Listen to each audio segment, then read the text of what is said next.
What is up, and welcome into the Easy Smoke and the GM podcast. I'm your host, Ezra McCann, and I'm joined, as always, by my outstanding co-host. He's a Chicago Public League legend. He's a Simeon legend. He's a Grambling State legend. He played second base for the Tigers back in the day. He was all SWAC. He is none other than Brandon Williams, a.k.a. Coach Smoke. We've got our NFL draft analyst, enthusiast, expert, whatever you want to call him, Glenn Morgan, our GM, and we've got a special guest today. My man Ken Davis, formerly of the Undercenter podcast. He is here to join us to talk some Bears, so we're glad to have him. Gentlemen, what is going on? How you guys doing, man? Yeah. And then we have basketball season to look forward to, which is right before baseball season look forward to. So You're painting a really depressing picture here right now. Thank you very much, Glenn. So Happy New Year. Yeah. Same old shit. Happy New Year, right.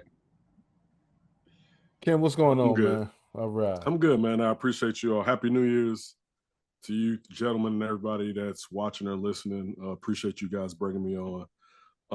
I'm not going into all that stuff that Glenn said because I'm not giving them my time because they don't want to give me anything back. I don't play those games.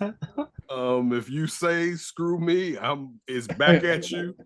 I don't have to. It doesn't have to be visceral, but yo, if you're not trying to do right by me, there's no reason for me to consistently do right by you. Words to live by. I'll say one thing. I'll say one thing that went right. What's that? Was the Derrick Rose weekend.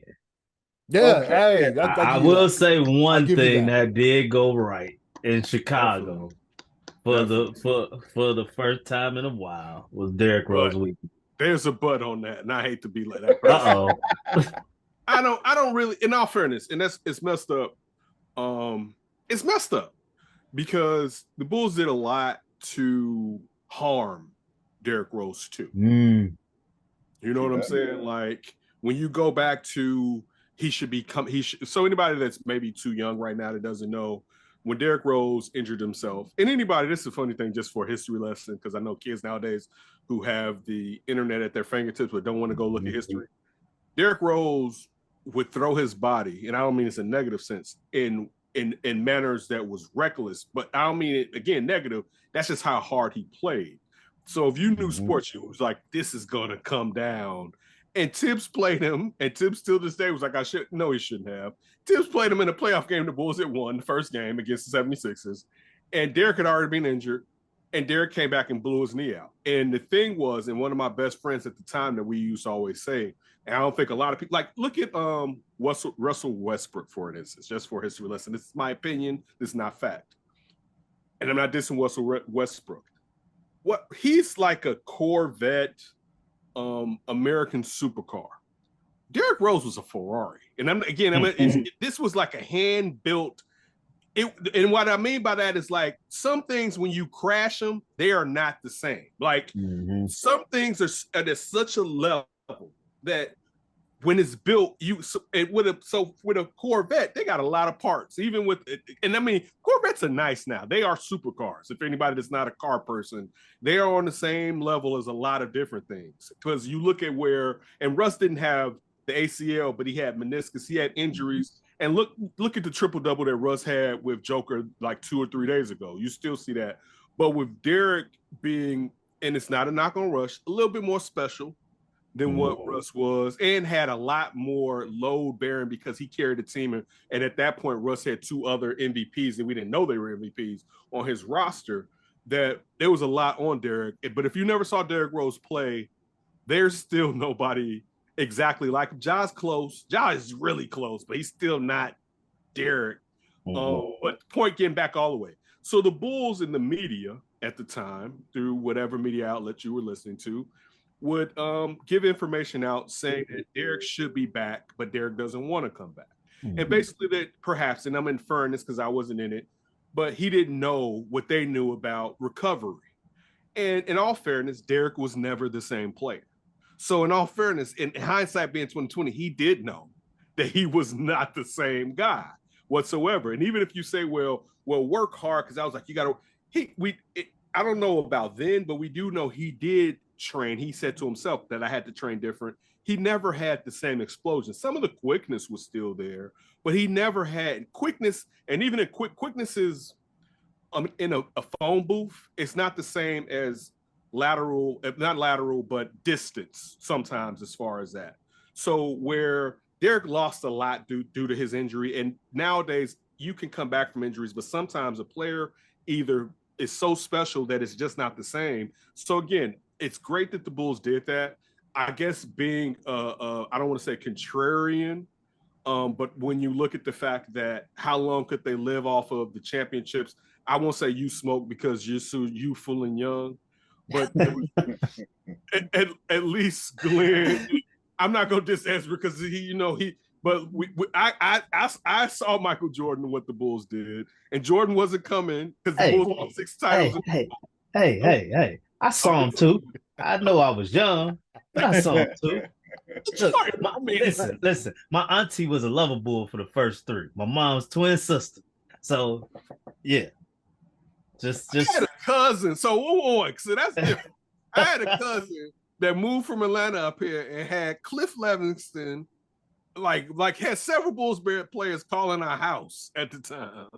So that's a whole nother story for this show. Anyway, my main point was, I don't know if y'all can see that. Oh wow, yeah. Can we? That's a picture right there. You see that? You can't see that? Okay, that's me, the little MJ. guy. I see a little smoke right there. I see him. She was getting it. No disrespect. But no, again, this is just to end it so we can get back to what we're talking about. I apologize. I don't mean to take over the opening. No, you're all good, man. But it's just the feeling that organization or ownership that controls, I think we're all Southside guys, controls so much of our life when it comes to the Bulls and the Sox. I was on GM Sports, and I'm not saying it just because this past Monday, but Jared, when I was leaving, was like, "Man, I should root for the Sox," and I'm like, "You don't want to," and I don't like saying that. No, because it's not cool. It's not cool. Like I shouldn't say that to somebody. I should be like, "Nah, we're this," because that's one of the reasons I love the Sox. Being a kid that I lived all over the South Side, but particularly I lived in the PCs. I lived in the projects. I had a cousin that he lived right in the projects, was around the White Sox, so I would be there as a little kid growing up. That it just meant something more to me. But when it feels like ownership doesn't care about, and I understand you own it, but you still have to care about your constituencies or the fan base, and it doesn't feel like that. That's where, and what you were still right, Smoke. It's props to Derrick Rose for doing something so special in the city of Chicago, like being from here and owning it and taking it to another level. I don't think a lot of times, I think that's appreciated. It's a discussion for another day.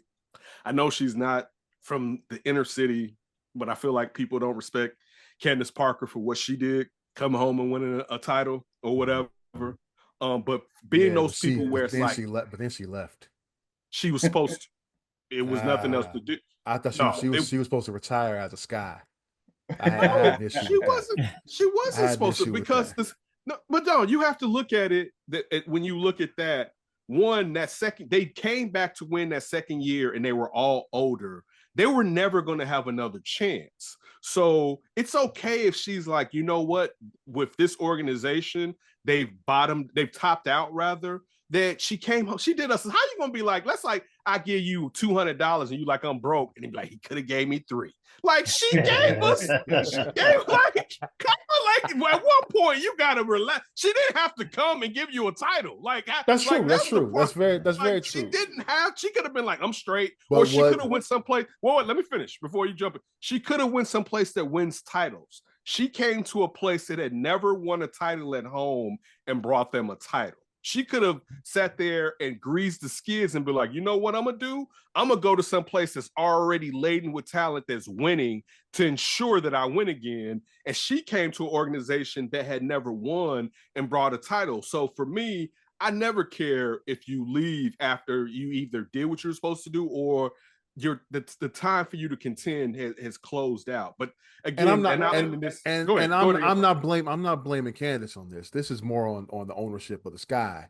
But at that point, it should have been, okay, if Vegas is thinking about doing this, maybe we should, double down and bring in some other players. But they did. But the Sky, like, when you look at what Wade did, he had mortgaged the future, which, in all fairness, what he did after she left was worse, because the Sky should have draft picks to where everybody that came out the last 2 years, they should have had a top 3 pick. And when Wade, GM and coach, mortgaged that to try to continue after, when you look at Vandersloot and Candace leaving, that made no sense. But anyway, all the way back to Derek. I don't mean to poo-poo that. I love Derrick Rose. I love Joakim Noah. I love that era. I miss watching superstar players. I remember, and I'll end on this. I remember I used to watch all Bad Bulls basketball. I used to be a fiend for it, right? Just because you come off that, it's like, I want to see what they do. I remember watching Elton Brand as a Bulls player, a really good player, but it was like watching paint dry. And it was. And I even when they brought in the twin toddlers, and I don't mean no disrespect, that's what they labeled Chicago proper area, Eddie Curry and Tyson Chandler. But what the potential was, I was like, and they had Ron Artest. Brad Miller was cool, but Ron Artest, I didn't really want to let the crazy man go, because that was different. Like, he was D'ing up Kobe. I was like, I can't believe somebody's D'ing up Kobe like this. Anyway, but point being, watching Elton Brand was like, this dude is nice, but I grew up watching Jordan, Pippen, these exciting players. And when Derek came, the first thing I remember was like, damn, I forgot what it was like watching a superstar play. The amount of rewinds, I had a DVR at that time early, and the amount of what the hell did he just do? And that was like, whoa. And Derek, and this gets all the way back to what I was talking about with the reckless abandonment he played with, he put his body on the line so much. Like, it's like when you watch players and you see that they give it everything, regardless of what it could do to their future, you have to appreciate it. So I appreciate, to your point, Smoke, everything. And I'm happy they gave him his props, but I get tired of, we have to go through the rigmarole here in Chicago where we do the same BS, to where you should, even if y'all not seeing eye to eye, there's some things in the family or with friend groups we keep in the background. There's a rapper right now talking about somebody's GOAT, or through his ancillary people talking about GOATs and what may be going on in family lives and things like that. And my problem is, there are gentlemen, I have friends that I had real falling outs with, and I have friends that through time we're just not close anymore. And I'm not saying they did anything as far as what that contextually is or whatever. But regardless, I will never say what these gentlemen in our business was or whatever, because that's just how we're supposed to live, by the code that the code is. And maybe I'm old and stupid, but I just feel, and that's it. And I will step back off of the soapbox that I have been on during this show and let you guys cook. I appreciate the time that you've given me. I will thank you for that. Hey. But it was cool. Even we can talk about the Bulls, but what Simeon did, he played. He had a game at Simeon. That was really cool. I know you were there, Smoke. Hey, yes. Hey, that was amazing. To be in the atmosphere of that was crazy. To see the people that showed up, like to show him love. Every player that was pretty much at the game was at Simeon Friday night before the game Saturday. I was shocked to see Brad Miller pop into Simeon. Brad Miller was there? Yes. He popped in. He came in looking like a country hillbilly. I'm like, I had to, like, whoa, wait, Brad Miller. Like, but it was an amazing atmosphere, positive atmosphere. And, the things he's doing for Simeon, currently for basketball, but he plans to do more. But the things he's doing, man, is truly amazing. And these kids, they don't even understand how fortunate they are that somebody has come back and could do what he's able to do. And it's great to see that he's able to do it. 'Cause Simeon has been a Nike school for so long, and now that, he get one of his best friends to take over the program and provide him with that opportunity to do something that he's been wanting to do since he's been in this position he's been in. So for him to be able to finally do it, and he's retired, so now he can put his all into it is crazy. It's crazy. That's outstanding. Oh, go ahead. No, I was just gonna say, just based on everything Ken was saying and what you alluded to as far as what Derek's doing, money, power, ownership, Chicago, all these things are in constant conflict with one another, and as joyous as that Derrick Rose segment was, you got to bring this to the question that we call the Chicago Bear organization. And what the hell is going on at the House Hall? I don't know about you guys, but kind of to Ken's point, if you're gonna do right by me, that's fine. You do wrong by me, I don't know if I can continue to put my energy and effort into what you're doing, because it causes some consternation with myself. And that being said, the Chicago Bears pretty much have told me, if not, I think everybody else, business as usual. You keep Ryan Poles. Should they decide, it looks like they're going to do that, to continue with Ryan Poles, you are telling everybody that you're going to do the same thing. Whoever is hired is going to be in the same image as all the other previous hires. We've talked about this a couple of times, Ken, and Ez asked a question about a month ago about the McCaskies. Like, are the McCaskies good owners or bad owners? Like, what are they really? And initially I was like, as owners, they do a lot to try and help the team. They pay the players. They've done a great job hiring people of other ethnicities, women. They do a great job with the charities. They stay out of the way. They don't do the Jerry Jones thing. They do their best to hire people to hire football people, so to speak. But therein lies a problem, because I believe what they've done is, and this is since Papa Bear Hallis has passed away, since the McCaskies have taken over, they've hired people to fit this ideal or idea they have of themselves as a family-friendly organization, a cuddly organization. And it's not so much that the McCaskies are hiring the coaches, it's the people that they're hiring who are hiring the coaches. Keeping Ted Phillips as long as they did sent a message. The only coach that I can think of that they hired who was the have-to-get hot coach that they went after and that they actually got and landed was Dave Wannstedt. He was that hot coach coming off the Dallas Cowboys championship. He was young. He checked all the boxes. And initially, coach had some success. Plan B free agency, Ted Phillips. And then a couple of moves, i.e. giving away draft picks to get Rick Meyer, quarterback. Doom Wannstedt. It never could recover from that. And coach, whatever successes he had, like he went off of a cliff, off a precipice. And then you look at all the hires since then. The 1 year of Dick Duran and the Lovey years, those two coaches were afterthoughts. They were third or fourth options, maybe even a fifth option. All the other coaches fit this family-friendly image. Nagy's a nice dude, family guy, had some early success. His stubbornness kind of got in the way. You look at Trestman, he was professorial, nerdy type kind of dude. John Fox was the college buddy at the end of his career type kind of guy. Even Flus, nice dude, but really indecisive. All these things, nobody's a rock the boat kind of guy. Even Lovey and Duran weren't rock the boat kind of guys.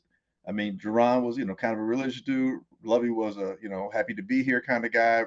Very respectful and all that. Nobody to challenge. And I'm not saying you have to hire the Dan Campbells or the Mike Vrabels or the Belichick's type kind of people, or the loud, vociferous type kind of coach who gets in your face. But they're the Andy Reeds, Tony Dundees out there. They're not hiring coaches that are going to hold ownership accountable.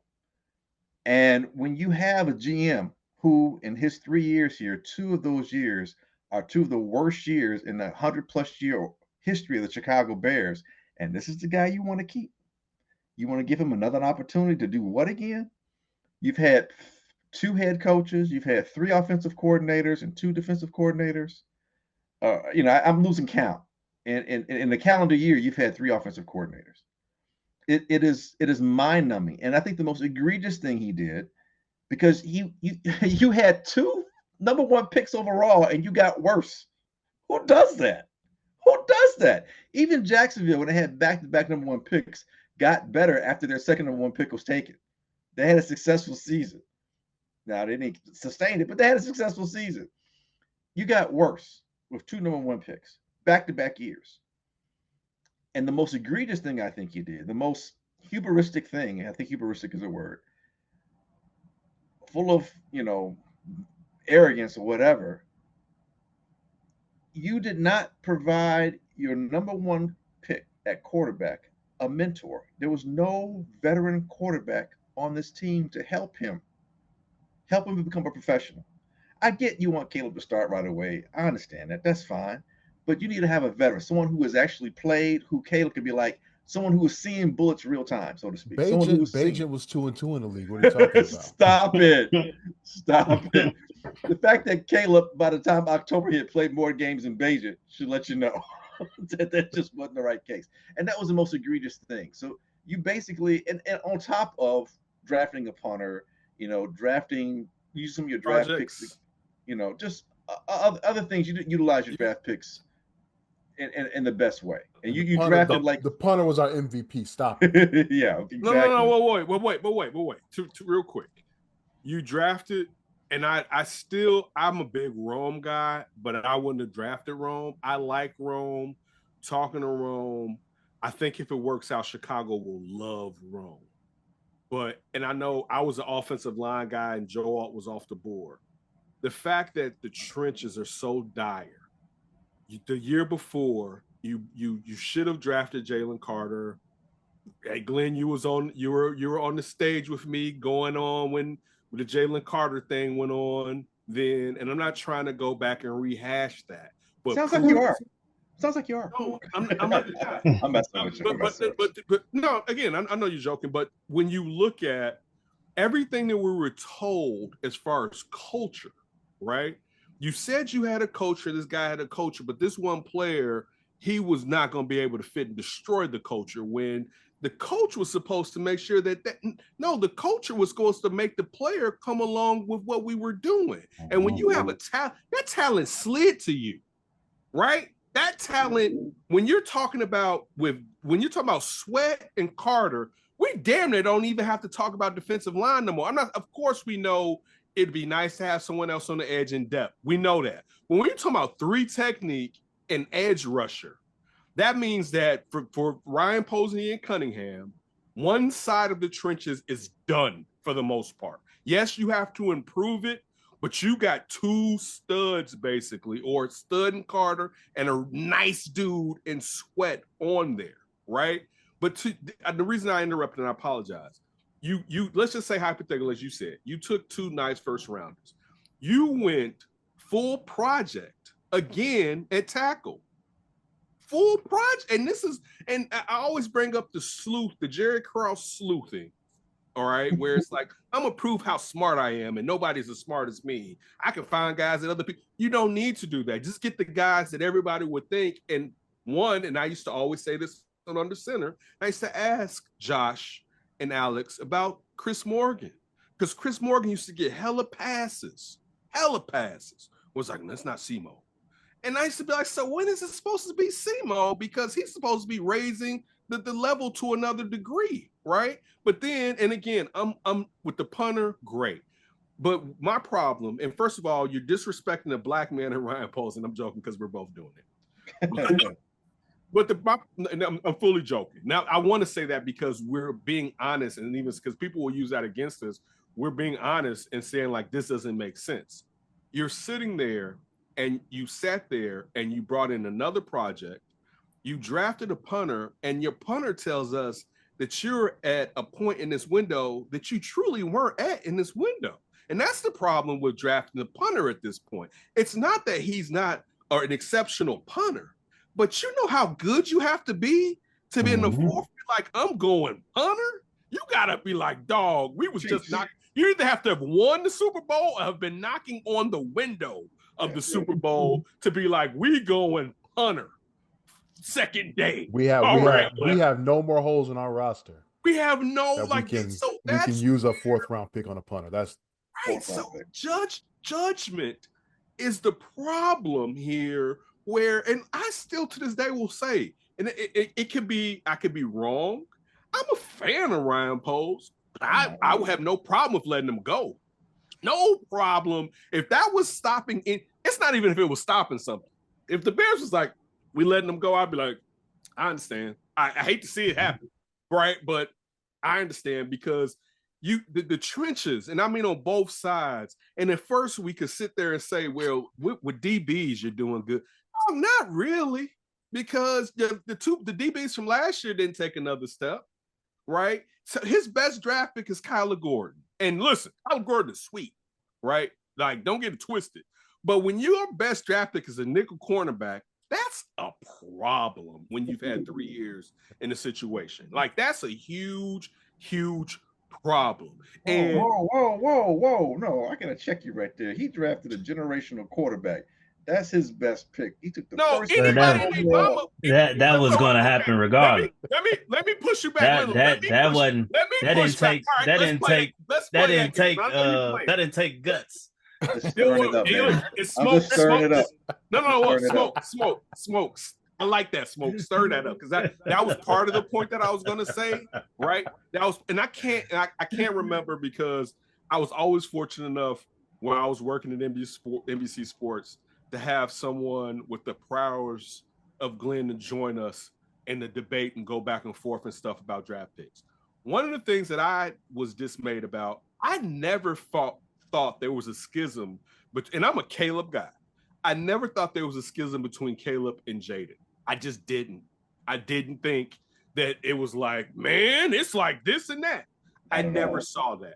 My real thing was Jaden was probably going to get hurt, how he ran and how slight he was, and that kind of made me fearful. That was really, and even with talking to draft nicks, and I would ask them on the show, hey, do you feel that when you look at what going from Oklahoma, of course, the Heisman year, then even though this year is down, it's still a good year for Caleb. Do you feel that, at Arizona State and then coming to LSU and then at the last part of LSU year, then this year he took off, is that a hindrance? Would you use that against Jaden? And they were like, no, I think that's a plus on Jaden. But the fact you didn't interview Jaden, and again, I'm not saying that this is revisionist. I'm not saying revisionist history. I'm not saying they messed up, because even if Jaden is this much better than Caleb and Caleb reaches this, I'm fine with that. But the fact that you, and the funny thing is, and I was thinking about this yesterday, it goes to the dire situation the Bears and the disrespect. This isn't just on Ryan Poles,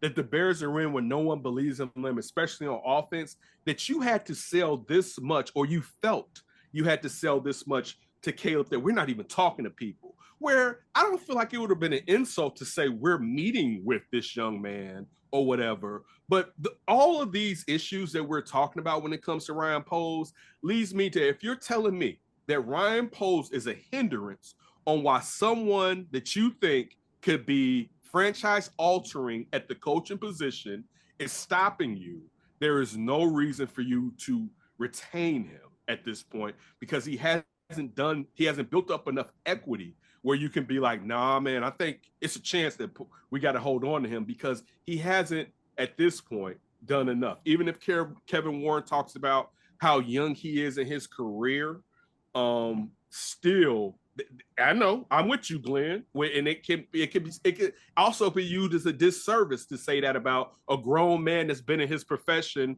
all these years. So that part, right? But even if you're saying that, there's no equity into where we're like, man, like it would be where he at least had to find two other guys that we was like, damn, but he did find so-and-so and so-and-so. Outside of Kyler Gordon, where it was like, man, he may have some, he hasn't. And that's where it's like, to everything, I'm sorry, getting back to what Glenn was saying about this franchise and ownership doing what it usually does with this mom and pop BS to a certain degree, where, and I'm happy that they've gone into candidates that are Black, right? Or other cultures and women. That's great. But the problem is when you're still using the same formula that you use, even if they're white candidates, this is the problem. And that to sit there, and I don't think, and a lot of people like bash the McCaskies. I'm gonna say this: I damn sure don't think they're the worst ownership in Chicago, right? Like back 15 years ago, 20 years ago, you could say they were cheap when it came to players. You can be like, man, they was cheap. They were cheap.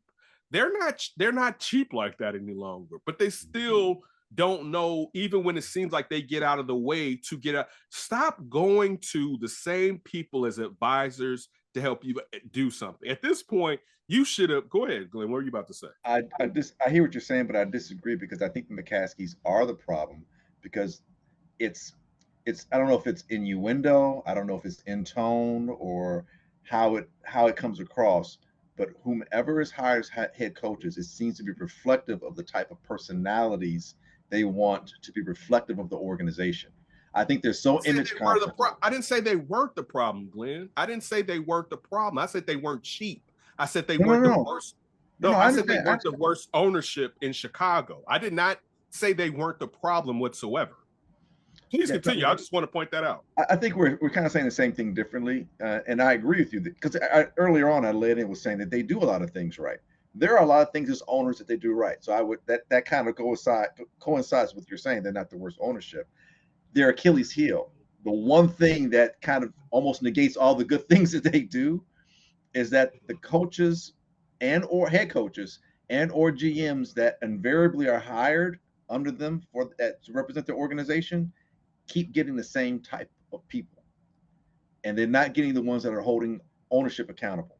They're not getting rock the boat, take the bull by the horns type of leadership. They're missing that, and they got lucky with Lovey, and they got fortunate with 1 year with Dick Duran. With that being said, it makes no sense for them to be as bad as they've been, as long as they've been, considering all the resources they have at hand. And they keep making the same mistakes. And the fact that they went from Ryan Pace, or is it Ryan Pace? Pace, yeah. They went from Pace to Poles in almost the same fashion is concerning. And then that they retain Poles, just like they retained Pace, when you should have let him go. And you're retaining Poles to do what exactly? You mentioned in terms of his decision making. Poles is decision making. We didn't even get into the coaching hires. You know, we're talking about Shane Walters. Do you think the Eberflus? Do you totally blame him for hiring Eberflus though? Here. I thought about this. Here's the thing with Eberflus. Here's the thing with Poles. I think other GMs may have told the Bears, "Hell no, if I can't pick my own coach." But I think Poles is like, "I'm okay. I'm okay with it. I'll settle on one of the three." And I think I think that's what happened. Who do you think? What? Okay, so I really want to dive into this conversation. Think about it. Think before you ask me a question. Let me ask you something because I want to dive into this.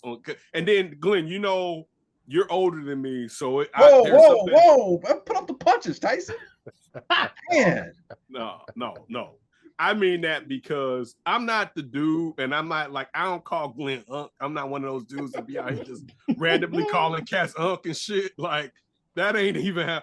But I do feel like if you feel like there's someone that's been put in your life that can benefit you, that may have some more wisdom, you should listen. So I mean that to that. I'm not. I just. Where I mean that, like I do. That's not that I think everything that I say that you know more than me, or you may have more wisdom, but I can correct your ass. But point being, I do. But I rather have this conversation. So this is the thing, because it's funny when you say that. So I think one of the big things, and I this is on them because they're adults, George, or however you want to look. One thing we could talk about where you're talking about John Fox being the first guy that had coaching experience before getting hired. But where's the GMs that had been a GM, successful GM? You look at remember that I felt like there were rumors about DeCastro when Ozzie Newsome was raising him up. And I know Ozzie still got had a little bit of hands over with the Baltimore Ravens. But you look at the culture, even when the culture slips a little bit, that the Ravens have, and that what you could have infused in here. And I feel like that, to your point, Glenn, is one of the biggest issues, because when it comes to the guy that's running the organization, he's always learning. And then 9 times out of 10, he's supposed to hire someone that's learning too. And that's one of my biggest pet peeves, is that we're both learning on the job. So now you're fumbling at times. Even if you're successful, you're still learning on the job. And if I'm the coach, I'm learning. And there's some things that you can't tell me because you haven't been with the coach in that position to tell me when you see certain things. But then also looking at what Ryan posed and what you said about your feelings of other GMs. I know that Ryan Poles, and this is just me talking out loud, was a candidate for several jobs at the time. They were fearful of Minnesota, and we know Quasi Adolfo getting that job and what he's done there, even though Minnesota lost tonight. But you look at what they've done so far. But still, I feel like sometimes when you've been put in certain situations and you want a job, there's an inference that, yeah, you can do this, but you know this is what you're supposed to do. And my biggest issue outside of the draft situation with Poles was, I think Poles could have had it. Let's just say he stayed here for 6.5 years. I think he had the runway for 3 coaches, and he blew that shit. And I don't know, and this is my thing, Glenn, and you're even plugged in, and even as with some of the stuff that you have, and even you, Smoke, because I know you got guys, I don't know how, just from baseball or whatever, and Grambling, how plugged in you with the bigs and stuff like that, with Eugene being a baseball guy from back in the days. But still, the reason I bring it up, I sit there and I wonder, this past offseason, did he have full power? Because common sense was to fire Eberflus. And was he gun-ho, like, this is my guy and I'm going to give him a chance? Because and when you mentioned, Glenn, earlier, you said, and you were right, not having a veteran quarterback was the biggest issue. I think that's 1A. Not having a former head coach on this roster this season was also one of the biggest issues, because clearly there was going to be a chance that your coach was going to suck and you were going to have to fire him. And you had no one, even at an advisory role, that had ever been a head coach. And Flus hadn't imbued himself with with us being like, man, we got to get him a straight chance. And no, it's like, dude, you fuck up him, and at least he knows how to set the roster on game day, have the structure, and be a CEO. And that, to me, that's one of the things with Poles I really want to know. Was that him doing that, or was that ownership or whoever? And I don't know. Go ahead. That's all I want. That was my question. Here's the thing we don't know, because we're not in the rooms. And what I'm saying is speculation, but it's speculation based off of observation over time, not just a reactionary thing. And we're not in the rooms when, the decisions are made with those decision makers at that high level. But what seems to be the case to me is, I think people who are interviewing for these jobs, for head coaching jobs and GM jobs, they can smell BS a mile away. They can smell a bad situation. They can smell, this isn't conducive to my success or me being in a situation to be successful. I think Kingsbury, the Bears didn't hire him. I think Kingsbury was more like, yeah, no, I'm good, because if I'm Kingsbury and I'm interviewing, I'm going to say, hey, is there a chance for me to have the head coaching job if something goes awry? And if they're like, well, no, we just need your offensive coordinator, okay, I'm good. And I think there's enough things where people can tell that there's enough dysfunction and not enough of a pointed leadership or organizational structure in their organization, where you can clearly see the delineation of going here, here, and here, and it's kind of all over the place. And you can see that in how all these guys have been hired over the last several years.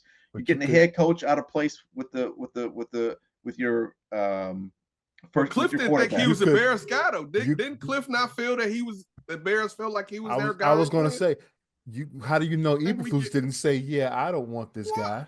I think some of us get our information from some of the same spots. But I'm just saying, from what I don't want this guy coming in and trying to usurp my you're right. my authority right here. Lovey was the same way with Rivera. Lovey kicked Ron Rivera out because he knew when it went bad, they was going to put Ron Rivera at the head coaching spot, which again was silly. And that's also why Lovey didn't bring in, outside of Mike Martz, who of course wouldn't take the position, an offensive coordinator who would have had the chance to really, in my opinion, Glenn, to really usurp him. Now, it could be that an offensive coordinator. Now, I'm not talking about at the very end of Lovey, but I'm talking about in the middle, because when Lovey had those eras of not hitting the playoffs, people would have been like, yo, let's do this. And I felt like Lovey was covering his ass at times. The issue with that, same way we said about Ron Rivera. You couldn't get going back then, you couldn't get a good offensive coordinator because Lovey didn't have the contract years under his belt.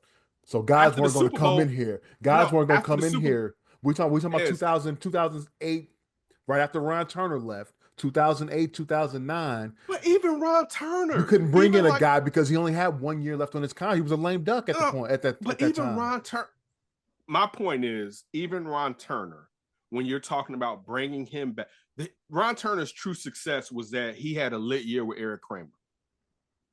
Right, like and again, it was great. I believe me, I was a youth. It was fantastic. I wish it was more Curtis Conway and it wasn't Graham, but it was two fantastic. years. Yeah, 2 years. If that's what you want to say. No, they got to a playoffs with Steve Walsh. No. I'm talking about where the numbers were crazy. Right. Where he had 95, 96. First of all, look, I know Ez. Now I got to know your age, because if you talking about anybody back then, and of course you may be because of Wani, because Wani got on me when I was like, man, I really wish you would have just played Kramer. He was like, Steve Walsh did this for me and smacked me like.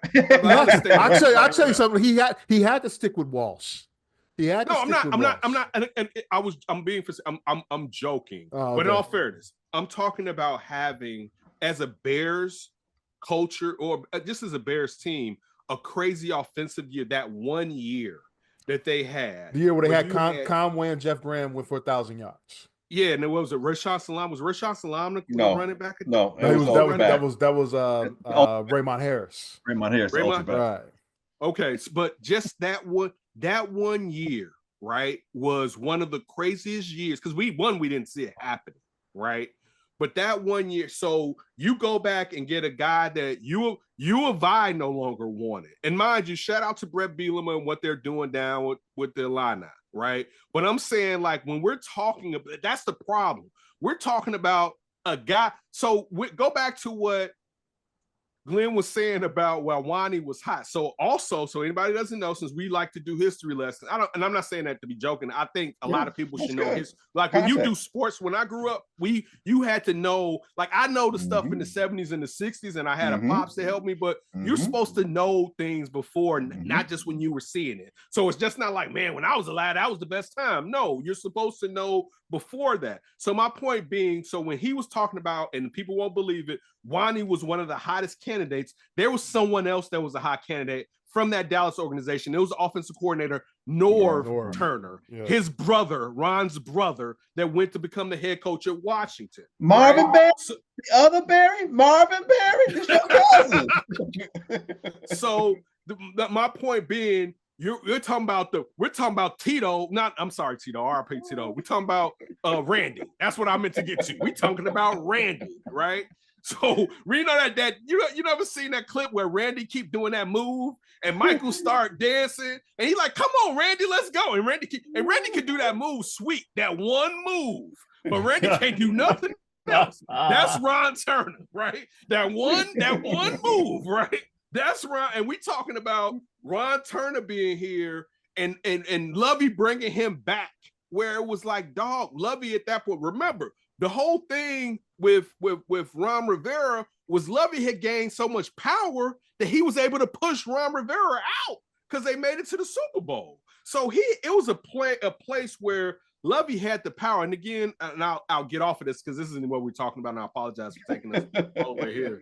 But just again, so people know, but when we're talking about that, he could have brought in someone who could have left, or like for me personally, like for instance, like, and again, I'll end it like this. So like with Under Center, I always said, and I always said this, if I ever got fired from that show, I told Glenn this, and it wasn't that I just mentioned to Glenn, the person that I wanted to run that show was Glenn, right? I was like, hey, if something happens, it's this guy right here. I'm not the type of person where I'm going to shut you out if you may beat me out. Like, that's just not the type of cat because I'm supposed to step my game up, basically. You know what I'm saying? Like, so I'm just saying for me, and again, you could say that's a flaw, right?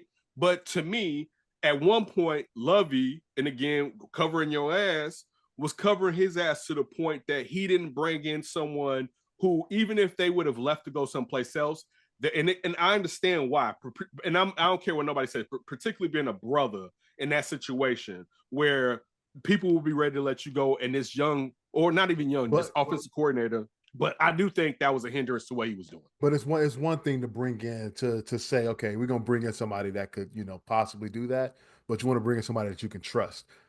Cliff Kingsbury is not one of his guys, right? Talking about Eberflus, right? You're right. When Lovey did that with Ron Rivera, remember we brought in later on. Who did he bring in? Rob Marinelli. I just answered your question. Somebody bad. How many wins did he get? Rob Marinelli wasn't bad. No, he's somebody he trusted and knew. Right, that's somebody he trusted. Same thing. All right, so it's somebody that could have taken over for him, and in fact could have stayed when Lovey left. Just because you trust them, I'm just because I'm not saying it's right. So now you're saying, are you equating? Right. I'm saying that's what. I see what you're saying. That's what it is. So Glenn is Rob Marinelli going one. But what was the record? Was it 0-16? Yeah, and it was Mike Martz. But Rob, it was Mike Martz. See, you see what he's saying about you, sir? It was Mike Martz. Where no, dude, you bring in someone that nobody want. Mike Martz, who nobody wanted, and traded Greg Olsen because he doesn't use. That was stupid. He can't modify what he's doing. But they were guys that he trusted. Yeah, that's a fault. He worked for March in St. Louis. Rob Marinelli is his best friend. Yeah, and he trained, and he's under the same tree as far as but you know as what? Defensive schemes go. But even with the Rob Marinelli thing, right? This is the thing. Hey, buddy, I want you to come in and coach the D-line. I don't want you to come in and be the de facto and then the defensive coordinator. I know now if you coach he was a DC. He came in as DC. That's my point. But that's what I'm saying. He shouldn't have been the DC. Why not? Shouldn't have been the DC. He should have been the D-line coach. He wasn't a fantastic DC with the Bears. He wasn't a fantastic DC with the Bears. He was a better D. They got to an NFC championship with him. He was a better defensive line coach than he was a DC. He was a better defensive line coach than he was a DC. He was not a fantastic. I don't think it was a bad DC. So what's the bar we setting on this motherfucker?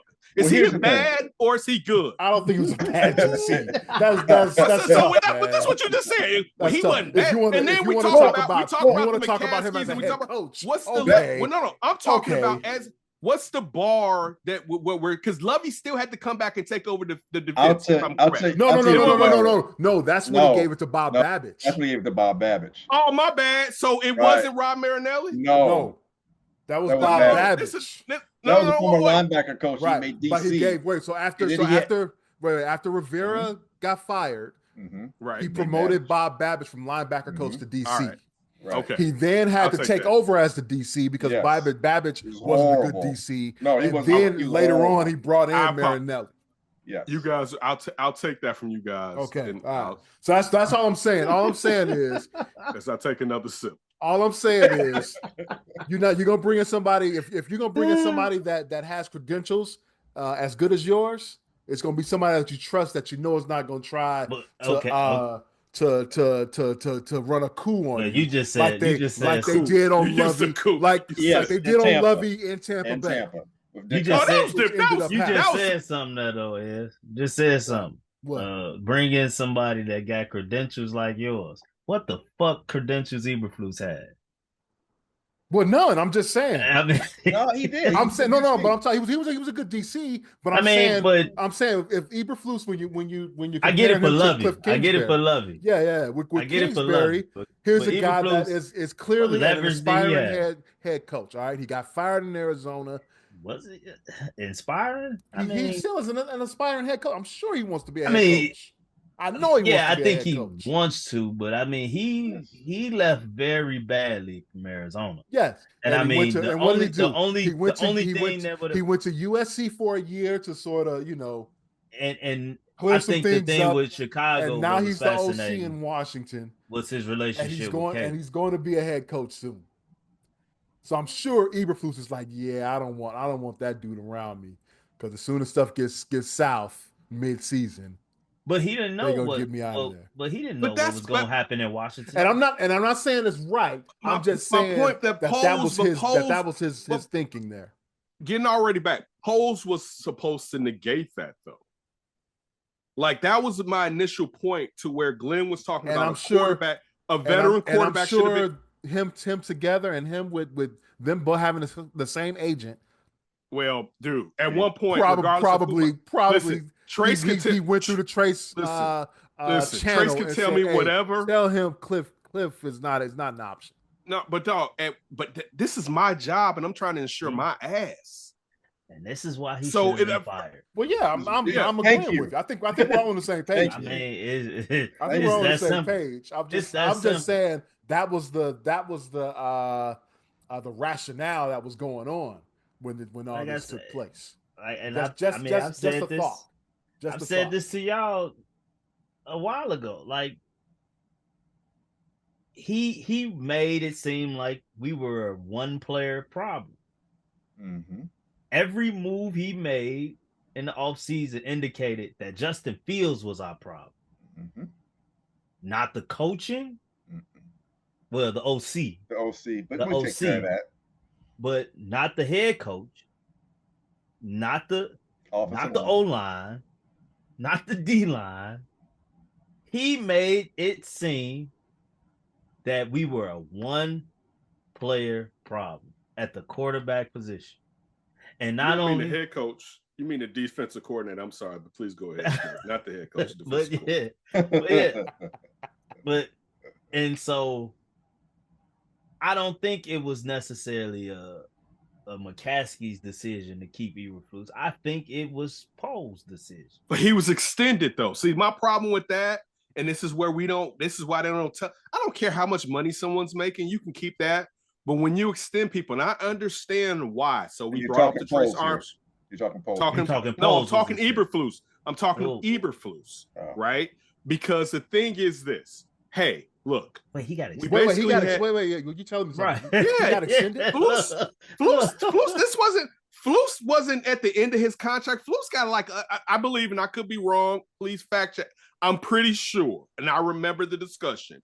Flus had gotten more years at the end of his contract, which I'm going to be honest with you. And this gets back to the Trace Armstrong thing. Because if we're rebuilding and we basically, quote unquote, for 2 years tanked, easily it's my ass on the line. Give me some security. All right? Like, that's just a natural reaction. Like, I'm being honest. That's not a knock on Trace Armstrong or Eberflus or whatever. Right. When did the extension? This was prior. And again, if I'm wrong, I will sit on here and say I'm wrong. I remember hearing insiders or whatever. Flus was not on his initial contract by the end of this. This was not his initial contract, right? Like this is year 3 though, right? Well, this was. The 2024 season was year 3, right? Beginning of year 3. It's kind of like what they did with Nagy and Pace a little bit. They didn't disclose the fact that they had kind of that point. That's exactly what. So what was the original contract? So it was the first 3. I believe it was either 3 to 4 years. He had more money added years to add to that contract, which I'm not saying it's wrong because look at. Sorry about that house. Right. No, that ain't. You don't buy that when you can get fired. It was a nice house. Right. You don't buy the Cliff Kingsbury where you may get knocked out. Right. Mm-hmm. And Cliff still say he got that crib in Arizona. Right. But my point being, and I understand for Flus, because it's like, listen, homie, dog, listen, you look at my record. My record basically says that I can be on the streets. Right. I understand that. But that's where, and I'll put this on ownership. This is where why I initially brought up ownership.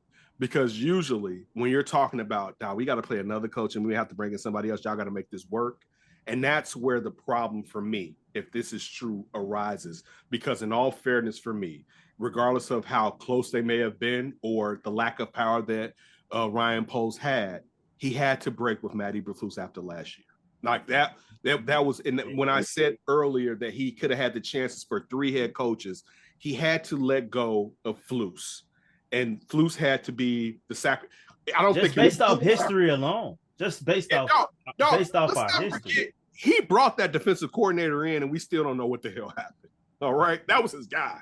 That wasn't a simple situation where it was like like Ryan Poles put them together. No, he verified that cat. Right, that was his. Like, well, they were together for a while. They were right in Indianapolis together. Saying when you're using the excuse that man Flus, this shit was spiraling and Flus pulled us up. He's the person that pushed the damn thing down into the like you can't say like that's where the whole. So this gets back to Glenn's point of ownership, because ownership is supposed to be like at some point like, whoa, yo, we've been down this road before. This seemed like the same stuff we've been doing the last decade or whatever. Let's stop doing this. Let's stop having a GM that's not even on the same timeline as perhaps his future head coach. Either, and I'm not saying to extend Poles, but we may, even if we like Poles, we may have to let Poles go, because we have to do this over again to make this shit right. Go ahead, Glenn. That's just it. The Bears are such a reactionary organization, and that by the Bears, I'm talking to McCaskey. They're so reactionary to what the media says, both nationally and locally. Because to your point, Poles and Eberflus were on the same timeline. They got hired at the same time. The president came in later. Then you let the quarterback was on the same timeline because he was here before both those guys got here. So the quarterback is not their guy. They said that starting out. Quarterback, they came out with that narrative right away. Right away. That hey, Justin. Media did. Yeah. Media did. So you already knew that Justin was under the gun, so to speak. And it gets ridiculous because for whatever reason, the ownership seems to have this infatuation with certain people. And when they like them, they allow them to go ahead and do stupid shit over and over again. They like Pace. They like Poles. There's a certain personality, something, however it is, I don't know what it is, that they like, whether it's at the GM or the head coaching position. I mean, think about it. Mike Ditka was hired before Hallis passed away, right? They weren't even looking for Mike Ditka. He wrote a letter to Papa Bear Hallis saying he was interested in the job. He said, hey, I know we had a little falling out. I'm really interested in the job. These are the reasons why. He wrote a letter. Like he was trying to find somebody that wasn't scouting him out and he wanted to get to a college. Hey, I'm just probably weren't. He was the Cowboys special teams coach. Special teams coach, right? Yeah. He wrote a letter, and Papa Bear was like, "Hey, probably like how Michigan, like Schembechler. I want a Michigan man in the job. I want a Bear. I want a true Bear. Mike Ditka's a Hall of Fame Bear. He represents the Bears. This is my last dying breath. I'm going to hire this guy." And it worked out because Jim Finks was a really good GM, and they wrote, the merits of Buddy Ryan. And Buddy Ryan was a hell of a defensive coordinator. So those things line up. But again, that's getting lucky. That wasn't like really planned out well. And that's another example of the DC's here. You can take the job, Mike, but you got to keep the DC. Mike was like, I don't want to keep. I want my own DC. Not if you want this job. Exactly. Okay. And that's what the Bears continually do. But it worked though. It worked, but it was sustainable because of Jim Finks though, and the draft picks that were there. That was in the 80s.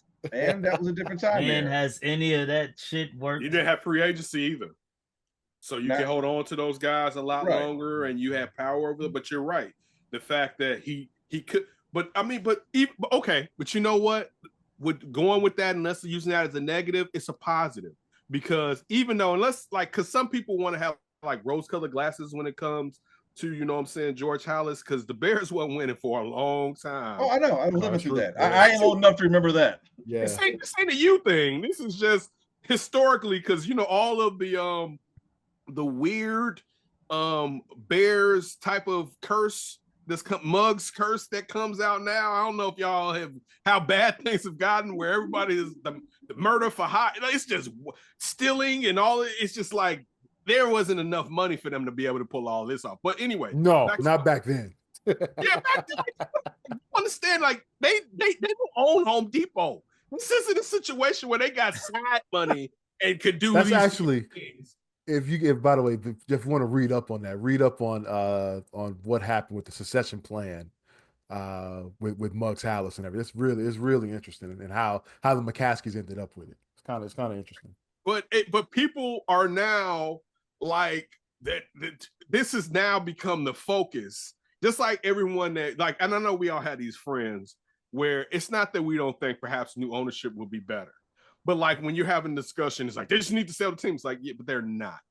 So then how are we gonna get? They're making more money. They're making more money now than they thought they ever could make. Man, we need somebody. We do, but that's I'm just saying they ain't gotta sell the team. We just need somebody that's gonna go in that interview, tell them all they need to hear. They're not gonna hire him. Not to say he was great, but see Chris. No. But my initial point, be the friendly person, like GM say, and then come in and turn into who they really is once they already under contract. But my initial point was the fact that George Halas had, and of course we know who he was with professional football. He had the acumen to know that Buddy Ryan was too special to let him go, let alone, as Glenn pointed out, with Mike Ditka fishing for a job. It's not even like you were the hire. I'm bringing you in because I think you may have something special, but this dude got something special too. So that and that's actually, in all fairness, the point that I'm trying to bring up is what they're missing from ownership.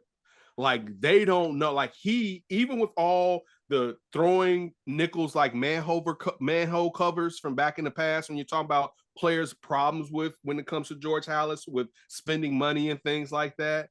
But he knew that at that point in the late 70s, early 80s enough to do that because of his football acumen. And they don't have that to know, hey, you know what? Let's hold on to him because he's special. And this guy could be special. I see it. They don't have that. And that's part of the problem with what's going on, in my opinion, with Halas Hall right now. I agree. And it's reflected in the people that they hire because they're finding people that reflect their mindset, what they consider to be professional and having football due diligence. And they say a couple of words and they're like, okay, yeah, this is the guy. And then so much so that they've admitted it, they being the McCaskies have admitted it, because they're having agencies go out and find these people to help hire for them. So got to give it to them this time. They're not this time. Yeah, but to play a little devil's advocate on the side that, okay, George had the sense to say, you need to keep this guy. Why the hell didn't he promote that guy? Because you saw what happened in Philadelphia. Yeah, because he wasn't or Arizona. So wait, he was there before us. Look, I'm not. No, I'm saying so. Buddy Ryan. So when you're talking about he went to Philly after Philly, he went to Philly, and then he went to Arizona. Buddy Ryan, even though Philly had a great general manager, they had talent. But Buddy Ryan, and he looked out for Chris Carter, sending him away when Chris Carter had off the field issues back then. But he was never a great head coach. George Halas knew that Buddy Ryan was probably a better defensive coordinator than being someone to run the entire operation. Buddy Ryan didn't have a big picture. He was so hyper focused on his defense, and the defense, from that he could rule the roost. It's like, now you have to have a balance. You have to have an offense. You have to have a bigger picture. They had a great defense in the 81 season. And I guess the story is the players from that defense wrote Halas a letter and said they want Buddy Ryan to stay as DC. If you wrote a letter to George Halas, you got a good chance of being read. Yeah. You like letters. You like letters. Yes. I see. Yes. So maybe an email might work with the McCaskies. I don't know. Or really strong text. It's just so here's the thing. We've hashed this out in terms of our frustrations of past Bears and Bear machinations. Going forward, of these coaches that are out there, who, and each one of us, name a person, it can be the same person, who do you feel should be the best option for Chicago going forward? Go for it. Mike McCarthy. Damn. Oh my God! Really? I'm with you. Mike McCarthy. Oh my God. Okay, hold on McCarthy. to that. Hold on. Before you explain, I just want to hear. Just give me a name. Kid, we're gonna get back to you. Both of you McCarthy. Just give me a name, kid. I mean, Ben Johnson is the low-hanging fruit. But can I give you my second name to go along with the? Because I'll also say this. My problem with Mike McCarthy is when you look at the fact of he was still kind of running the same offense because of course, Dak being just knowing the offense and familiar with that offense. And you look at, and it's not a knock on him because Mike McCarthy could come here and he may be able to make the Bears good for real. I'm not saying it's impossible, but the thing is with Dallas, we still don't know if he grew from where the inabilities from where Green Bay with Aaron Rodgers and when their wide receiver talent and running back talent was decimated, and he didn't necessarily know how to advance the offense through motion and different, like he didn't grow with the NFL. So that's the only fear that I have with Mike McCarthy, because if you got talent, Mike McCarthy can do some stuff. But if you have to, let's just say you got good running backs and you got one good receiver, I don't know. We got offensive talent. I thought we did. No, but all right. So, but look, like even if you look at, like, for instance, Detroit, and my problem with Ben Johnson is he's never been a head coach, right?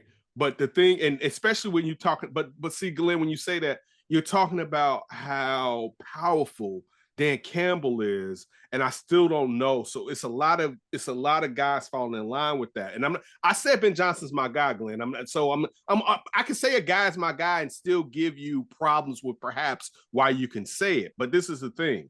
When you look at the fact, if we're like you look at Jameis Williamson or Williams, I get his name messed up because of Jameis or whatever. Thank you. I appreciate it. J-Dub. Just look out for me. Smoke, look out for me a little bit. J-Dub. Right? But you know, either from gambling or injuries, he's not going to be around, right? And you basically got Amon-Ra St. Brown and some running backs, and then Sam Laporta took off. But Sam Laporta didn't have the what he had this year. But still, you look at what I am now. I have always been a hater, and I'm wrong. And give him his props of Jared Goff, right? Because I always say when Ben Johnson leaves, man, Jared Goff, we're going to see. I think Jared Goff's going to be good when Ben Johnson leaves. I don't know if he's going to be but I think he's going to be damn good when Ben Johnson leaves. But they don't have like great wide receivers in Detroit.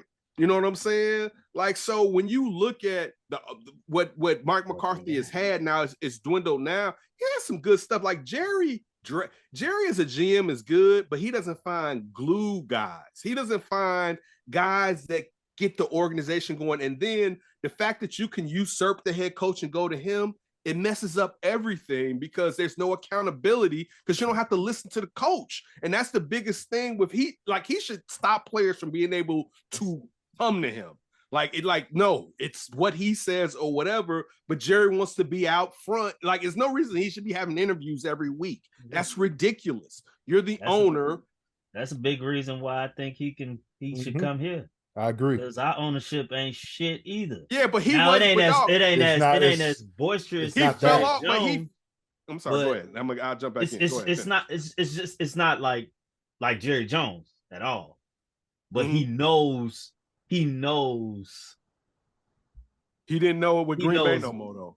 So my point is when Green Bay could no longer infuse, we got to think they had Greg Jennings, Donald Driver, Jordy Nelson. Like we went up there, like Green Bay had, when he took over, had crazy talent. And when those players either left or got old, he didn't know how to help Aaron Rodgers get better without having Green Bay usually has good receiver corps. Like that's one thing for the last 20 years, 25 years. They may not have, and they can have close to the best receiver. I blame Aaron Rodgers. Not back then. You can blame him for like the last 7 years, but not back then. Not back then. So that, again, to answer your question, that's my hesitancy, but I don't think Mike McCarthy is crazy, but I don't see it. But I'll end with this. My number 2 guy is Brian Flores. Give me, and I lovingly say this, and it's wrong. Give me the snitch. And it's wrong because a lot of people. It needed to happen. No. A lot of people wouldn't have the mental fortitude, the balls, and I don't want to say balls because it's women that could do it, to do what he did, let alone as a black man to say, yo, this isn't right. But there's a fear. So, but if I owned the business, I'm an imperfect human.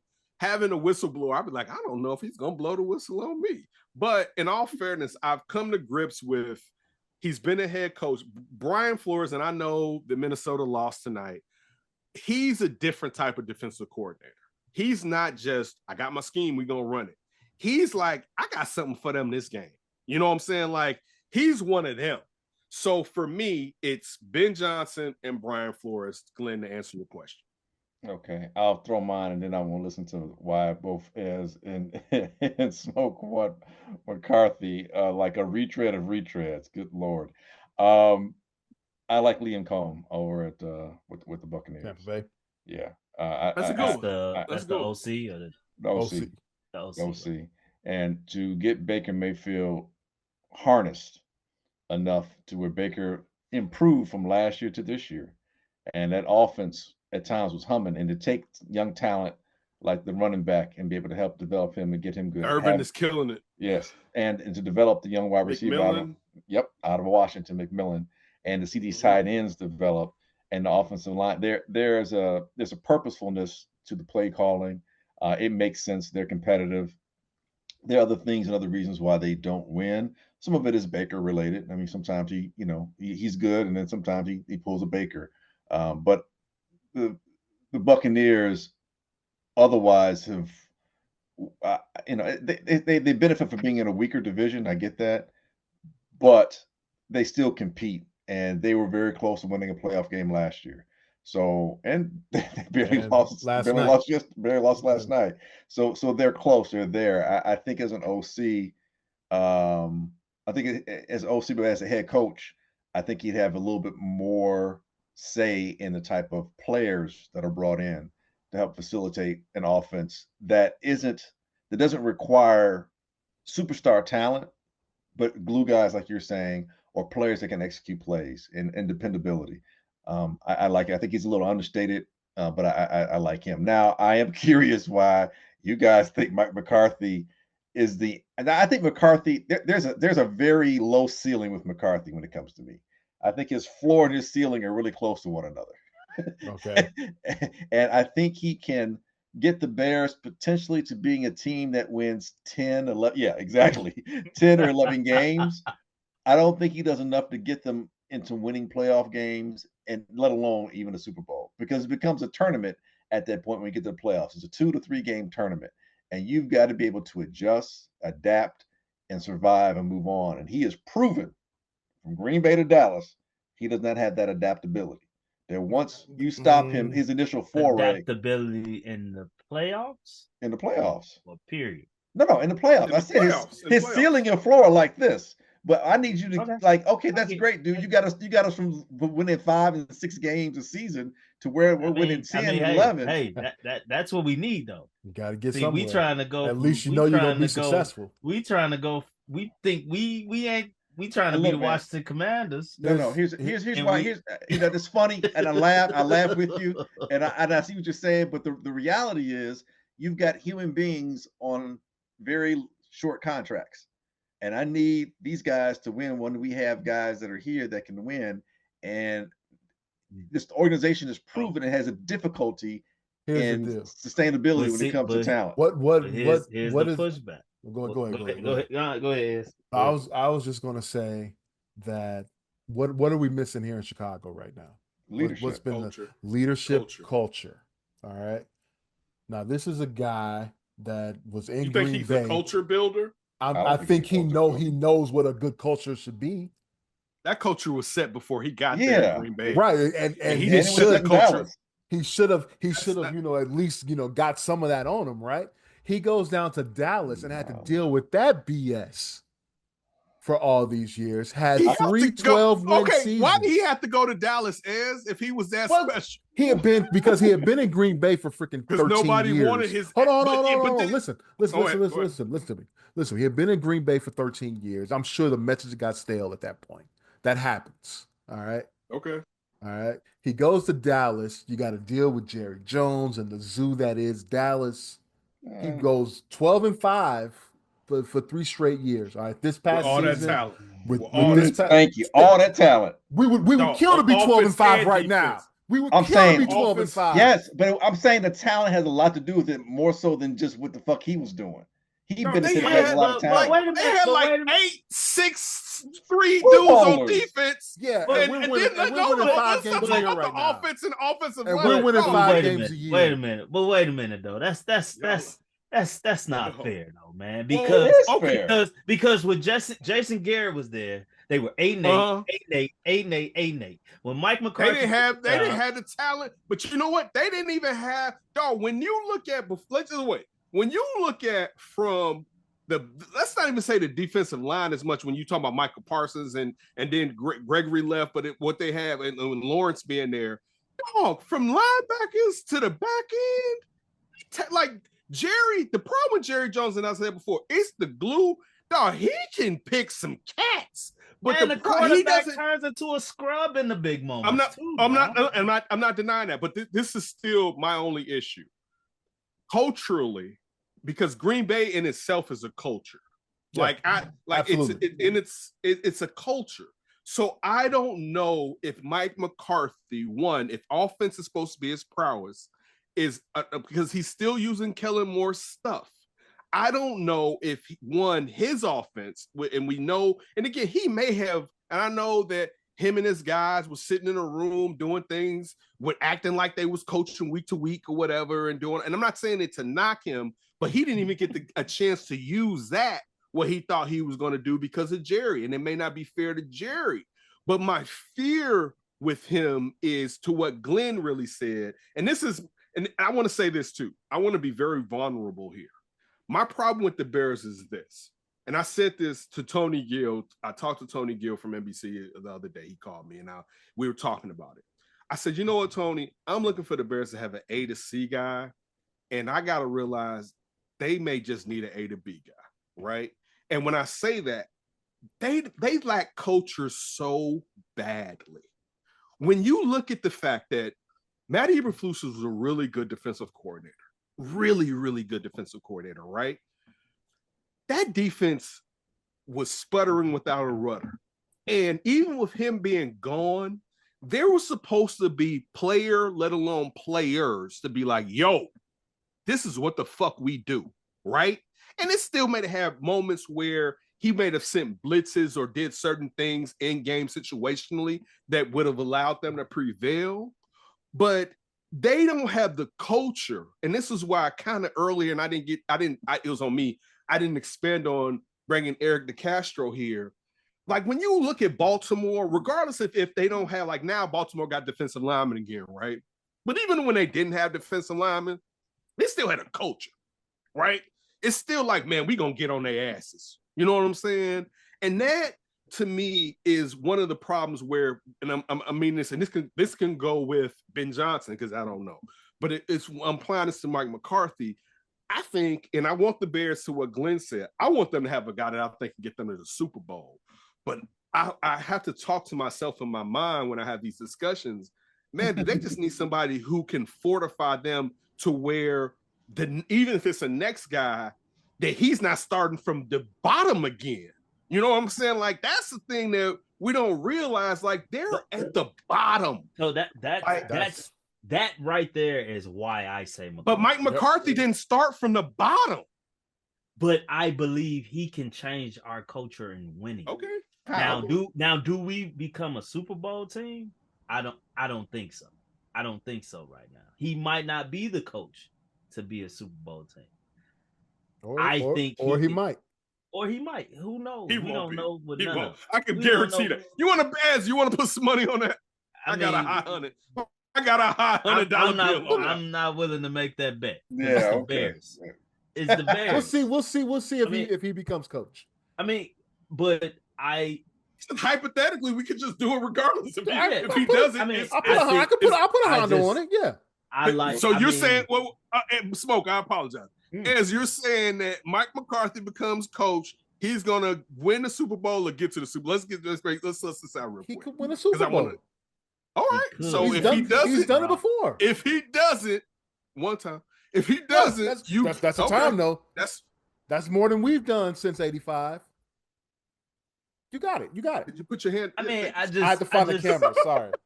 I just try to understand why he gets such the. I think he gets the bad rap because of what Dallas is. That's just me. Dallas was the only guys. Dallas was the only team that brought him back. No. Do you not realize? Do you not realize the whole NFL? The whole NFL was out there and could have brought him in. So everyone knows everyone, and everybody was like, I don't want him, except the only owner who was way too meddlesome was like, you know what? Because nobody wants your ass. You want to come here and fuck with me? And that's the only job. I get that. But, okay, I'm just. But I'm saying it's other coaches out here that has. I know. I'm about to fuck with you. I'm sorry for cursing. Worse I'm about to mess with him. So let me ask you this. So it's a young lady, right? And yes, this is see this, right? Like, and nobody, it's a young lady, right? And nobody want her, right? Nobody in the world. She won a Super Bowl, but for 5 to 6 years, nobody want her. Or 4 years, let's say 3 to 4 years. Nobody wants her. And you gonna be the one to be like, but I can make her the one. I'm just asking you, sir. Are you gonna be that gentleman? Look, man. He went 12. She went 12-5 a few years though. Hey, clearly, it couldn't be that bad. Clearly, she couldn't be that bad. Something special. Yes. Few years. He was in the playoffs. But even saying that, nobody wanted him. The Dallas Cowboys were a 500. Let's go play. Literally, the Cowboys were a 500 team. Wait, I would like not a Mike Tomlin. Always above 5. They were literally with Jason Garrett, 8-8. Who needed a coach? But Jason Garrett should have never. But Wade Phillips, the problem with that is Wade Phillips got screwed though. Like in all fairness, and that like historic. Yes, that's a fact. That's a fact. Like so, the problem was Jerry wanted because someone's old enough to remember Jason Garrett coming in when Troy was hurt and throwing it to Alvin Harper. Just throw it to Alvin. Like so, it was one of those things where the owner wanted to prove himself right because he had hired Jason Garrett and he thought Jason Garrett was going to be him. Where most of us knew it was like, nah, dude, leave Wade Phillips alone. Don't do that. So he usurped Wade Phillips when he shouldn't have and gave Jason Garrett all that power when Jason Garrett wasn't that guy. Like that's the thing where I don't trust Jerry. Like outside of Bill Parcells, I don't trust nothing. No, I'm sorry, Jimmy Johnson. He should have never got rid of Jimmy Johnson and let Jimmy Johnson get 4 titles in a row. Yeah, that was the ego with I got to show that I know more than Jimmy because Barry Switzer's title belongs to Jimmy Johnson, and they probably would have won 4 straight.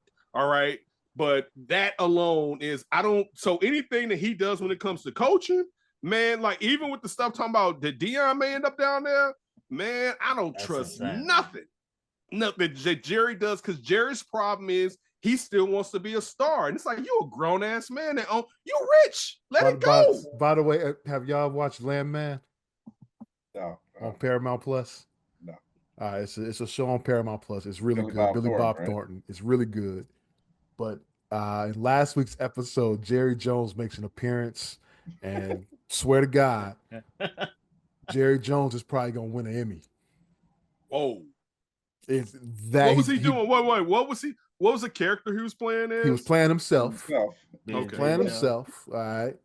And he's talking to one of the main characters, John Hamm, who was in Mad Men.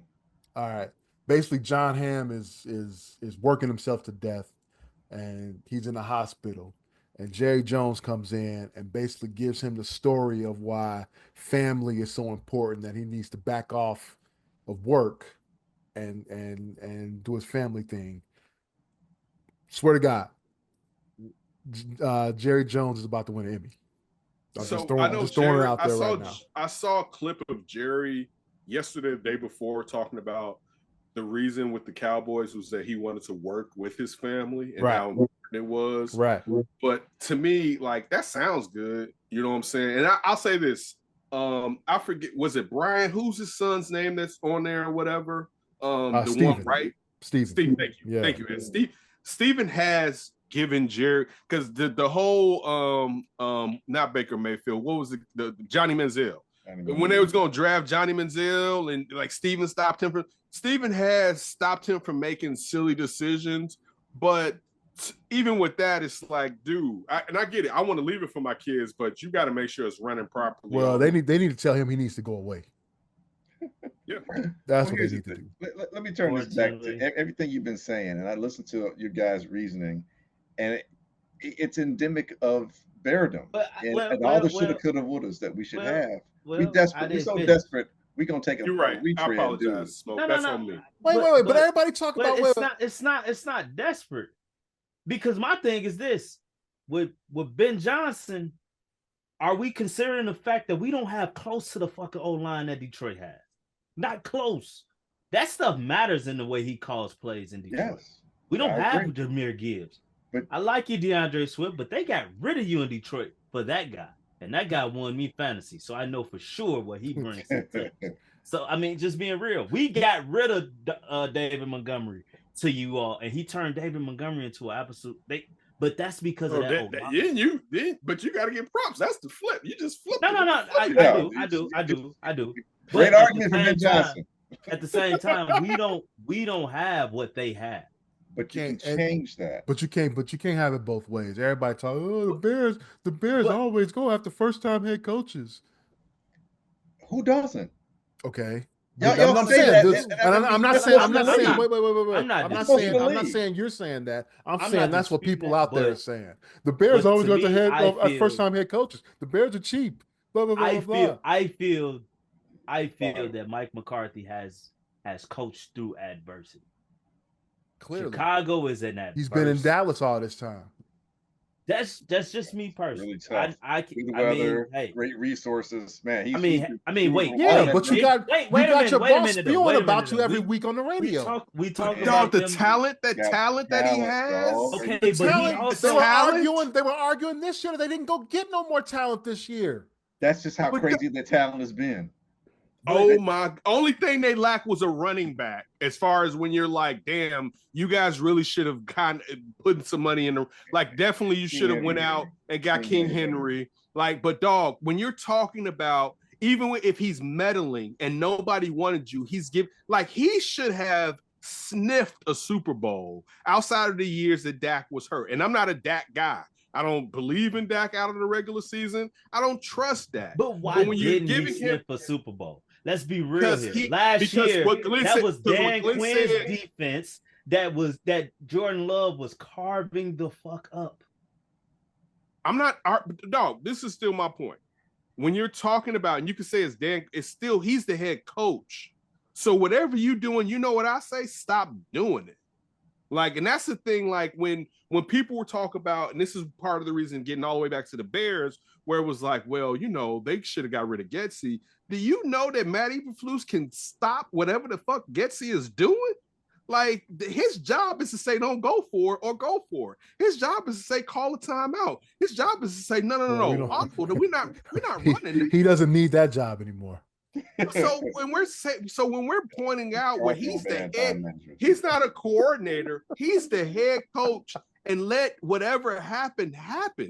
My only thing is when you look at, and again, I'm not even just saying that because Glenn said it, but it's my problem with talking to people. His ceiling is partially the issue, but even on the side of the ball that he's supposed to be great on, he fell off in Green Bay, and it's not a knock on him. This is my point. It's not a knock on him. Jerry didn't allow it to happen, but we still don't know if he made it to modern times with what he was doing. But he can go get himself a modern coordinator at this point.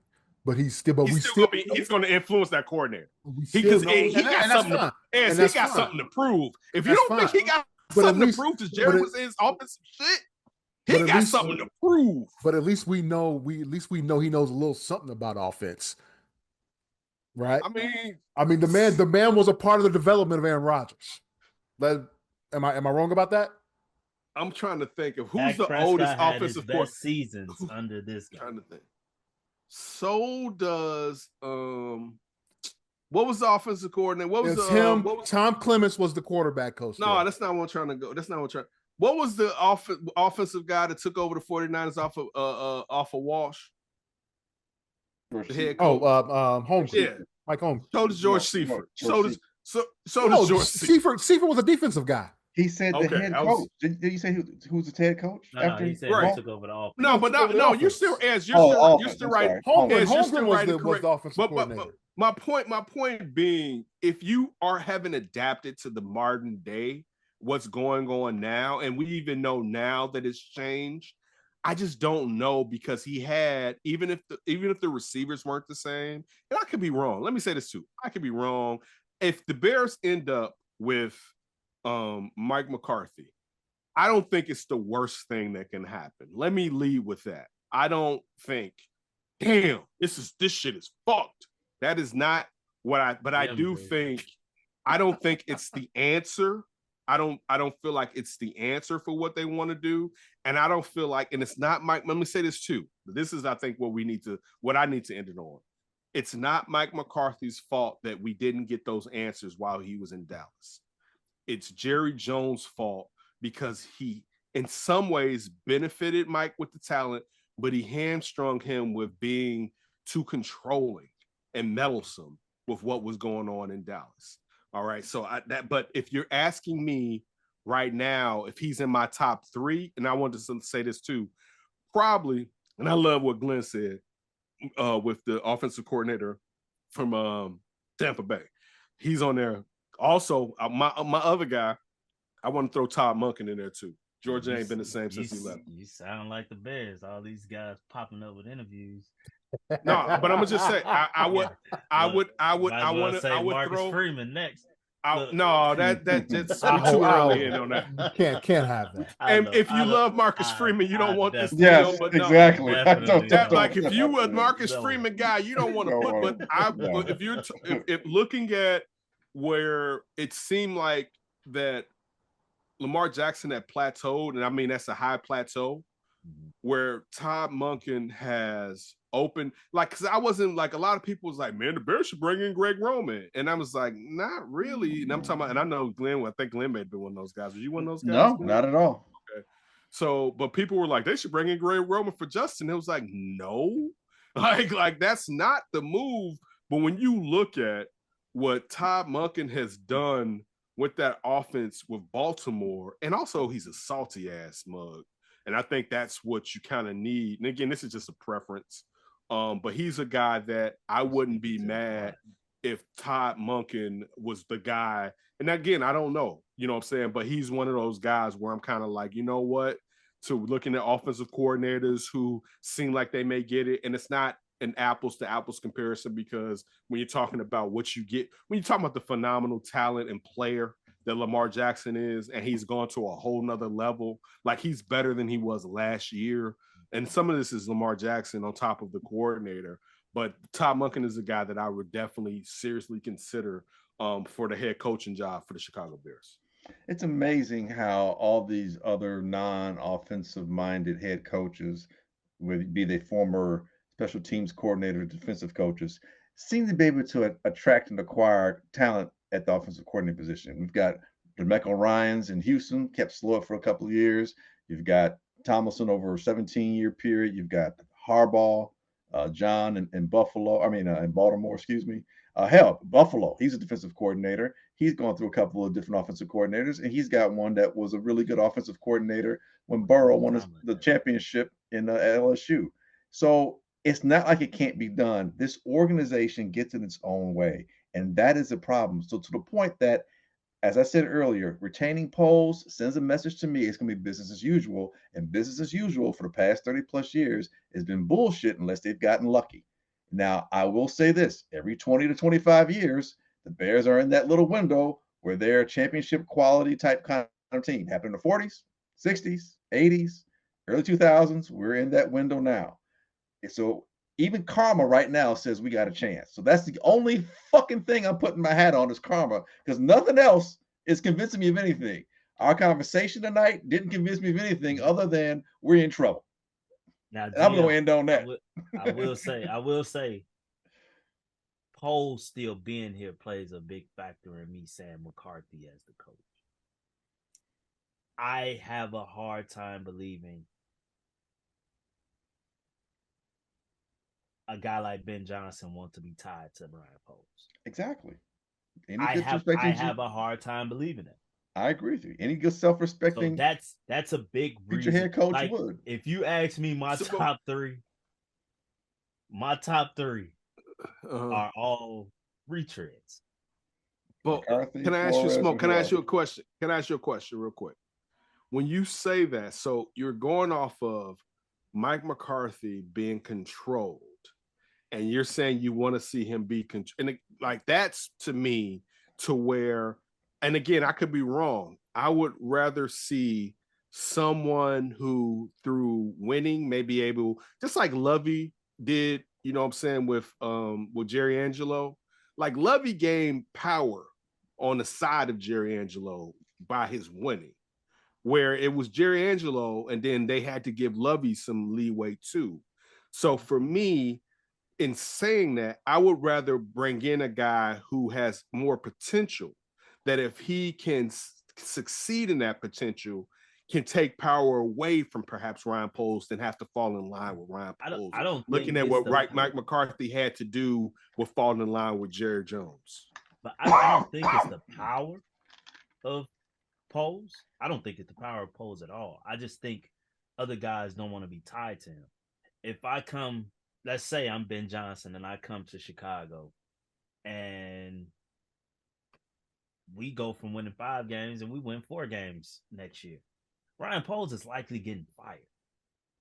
Now, the next GM, I have to now make sure. No, but you would probably have decision making. See, I disagree in this. You would probably have some type of inclusion in decision making.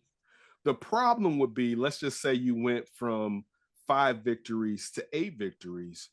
How much can I say the type of offensive lineman that Ryan Poles draft? I don't want those guys. And I think that's, for me, why it's like Ryan Poles' track record doesn't necessarily lead to me wanting to trust him. And that's why, if I was someone who was a hot candidate, and your point too, him being on a hot seat factors in too. But if I think I'm sweet, I'm going to benefit him. But where's there going to be a delineation where I can, it's like, yo, that's him. And that's where I would feel also on the point of how is he going to benefit me when I don't necessarily know if he is good at his job. So that's why if I was someone, I would be hesitant to fuck with him, because I don't know if he can do what I need to do. And by the time they may realize they should be rocking with me, I may only have 1 year left.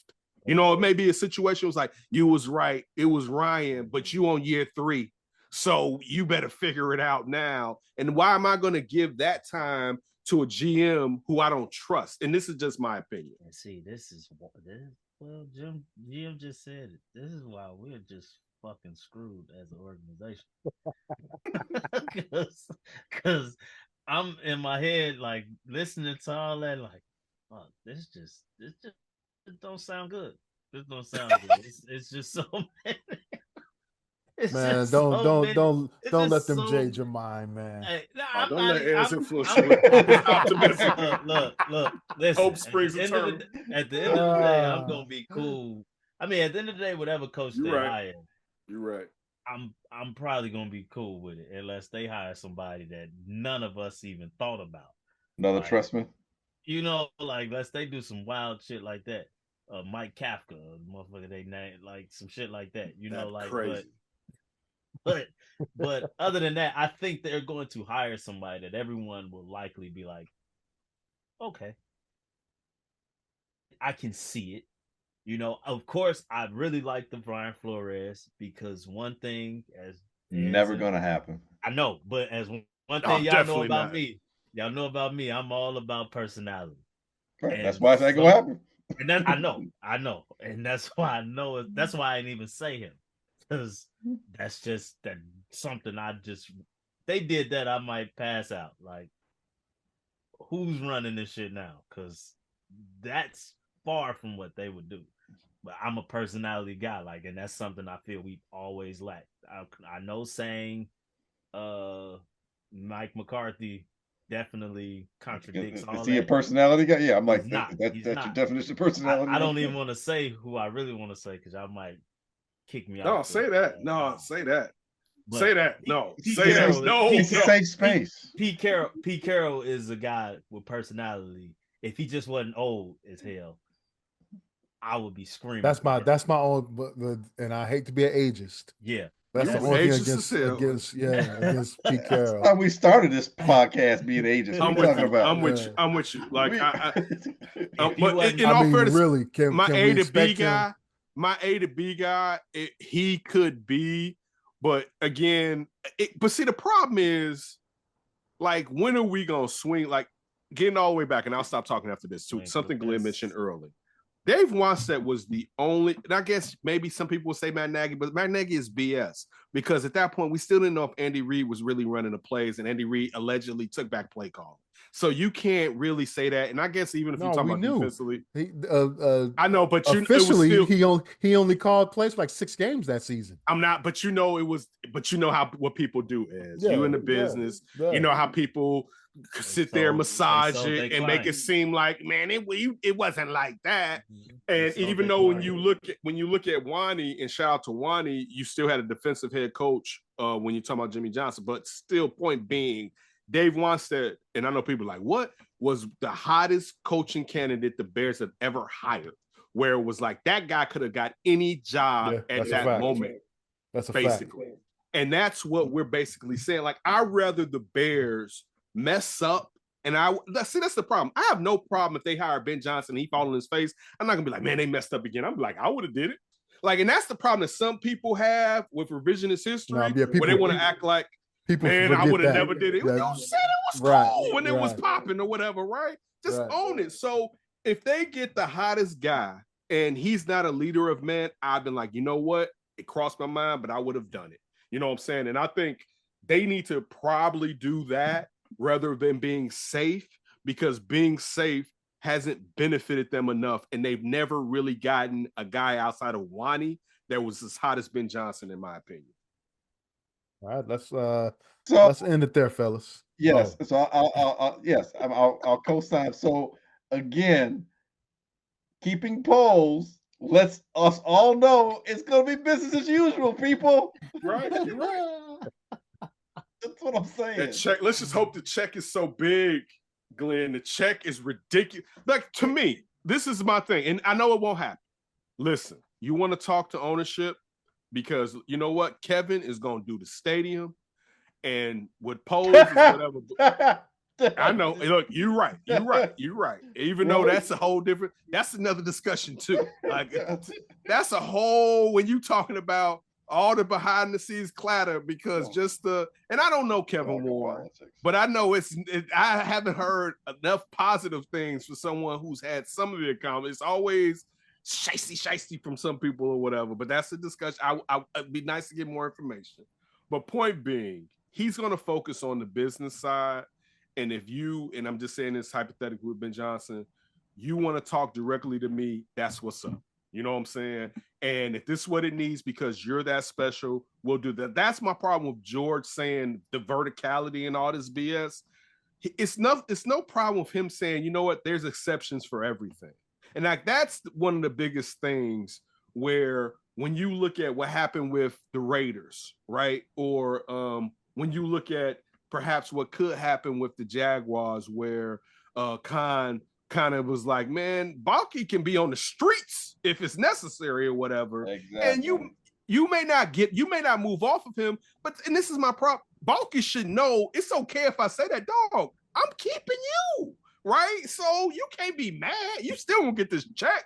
You my guy, but you know what like, if I did right by you and you didn't do what you were supposed to do, you got to accept what it is. You know what I'm saying? Like, that's real friendship, or just being a genuine person, where it's like, you didn't accomplish the goal, accept it, right? So that's, I think, is the biggest thing. And that's where I know, to what Glenn is saying is business as usual. But to me, you should step outside of your comfort zone, because your comfort zone has led to nothing but failure consistently.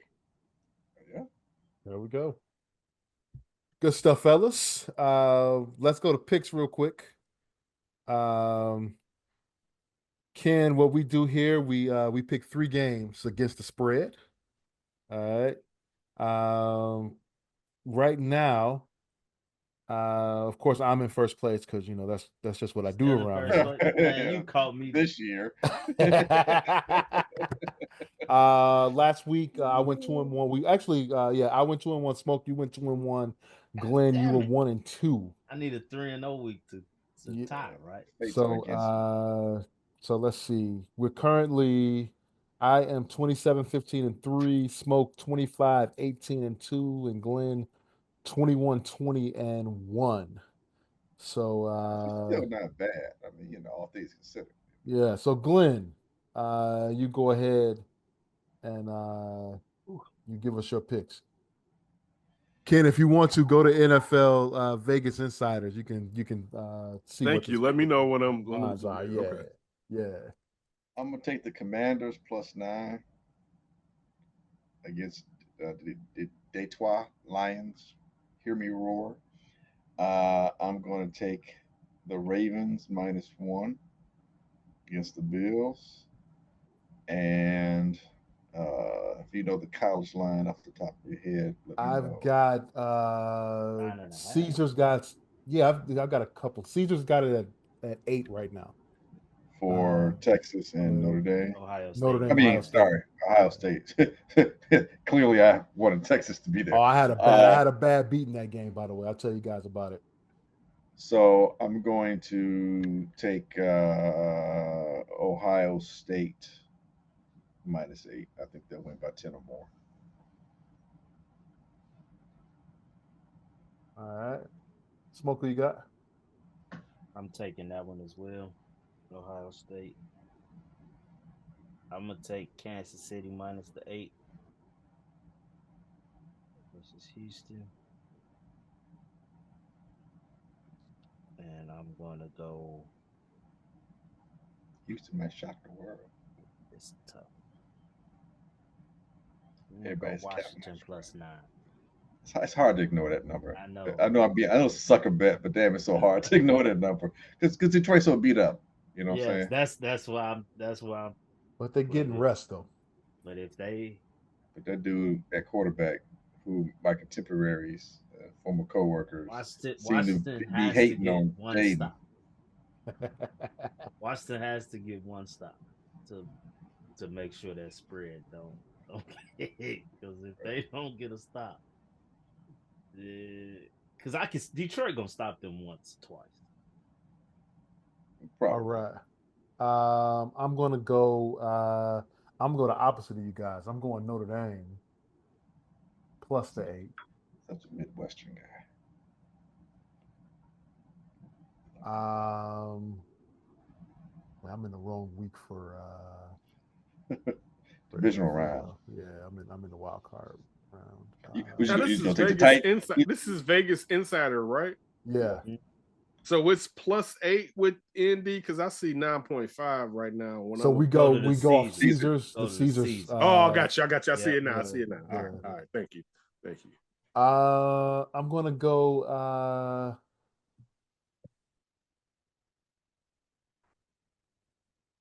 I'm gonna go Bills +1.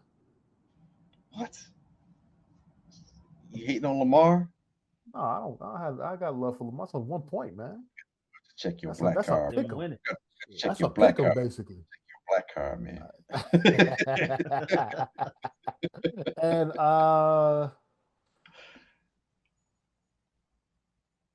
you just got de-invited. You just got de-invited for the picnic, from the barbecue. From the barbecue, I'm out. From the barbecue, you just got de-invited. I'm gonna go. I'm gonna go Chiefs -8. Oh. All right. Yeah, I'm gonna go Chiefs -8. Always shout out Baby Goat. Had a lengthy debate with Josh Rott, disrespected him today on text threads, just talking real reckless. Because I said if he win three, you gotta you sooner or later that baby gotta come off that Baby Goat which I should have trademarked that shit 5 years ago. But I'm definitely going to go with, you know what?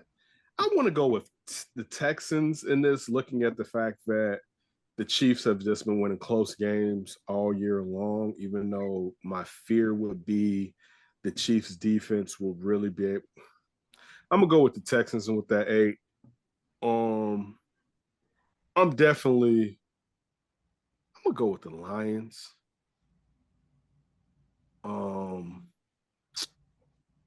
What else we got here? So what's the line right now? Because I don't have the Ravens and the Bills. What's the Ravens and the Bills? Ravens and the Bills is 1. Bills 1. Yeah, Ravens. So it's a home game. So that's just. Yeah, I mean, it's a pick 'em. That's it's a why pick 'em. I went college. That's why I'm gonna go with the. You know what? I'm gonna go with the Ravens on. You're invited to the barbecue. Thank you, Ken. Because even though Josh is gonna win the MVP, if Lamar hadn't won it previously, I think it would probably. But I think it's just the old Jordan syndrome, Lamar syndrome of if you've won it a couple times, they don't really want to give it to you. But I think when you look at, yes, thank you, Smoke. It's the fatigue. Also, it's just the hate. I think that the Ravens are going to be able to pull that one out. So I'm going to go with the Ravens. Man, what's the line on the Rams and the Eagles right now? Did anybody have that? It's not up yet. That ain't even. That's why. So not up yet. That one, but I'll say this: I don't know what the line's going to be, but I may be leaning towards now the Rams with the fact that the passing game with the Eagles just has been sputtering.